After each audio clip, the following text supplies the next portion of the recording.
அப்பன் யான் தப்பா. அதுதான் வேத மந்திரங்கள்ல ஒரு அக்ஷரம் பிசகினா கூட அது தவறான பலனை கொடுத்து விடும். ஆனா திருமுறை அப்படி இல்லை. சுவாமி கொஞ்சம் நம்ம குரல் இனிமை இல்லாட்டி ஓதுவாக்குத்திகள் மாதிரி எங்களுக்கெல்லாம் குரல் கிடையாது. இருந்தாலும் ஏன்னா நல்ல குரல் வளம் வேண்டும் என்றால் சென்ற பிறவியில் தேனால் சுவாமிக்கு அபிஷேகம் பண்ணியிருந்தால் தான் இந்த பிறவியில் நல்ல குரல் வளம் கிடைக்கும். அது உங்களுக்கெல்லாம் கிடைச்சிருக்கு.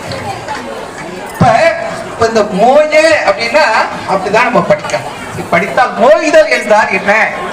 முற்றிலும் விலகக்கூடியது. முற்றிலும் சுத்தமா நமக்கு சுவாமி வினைகளை புறத்தை நீக்கி விடுகிறார். இதை விட நமக்கு என்ன வேணும்?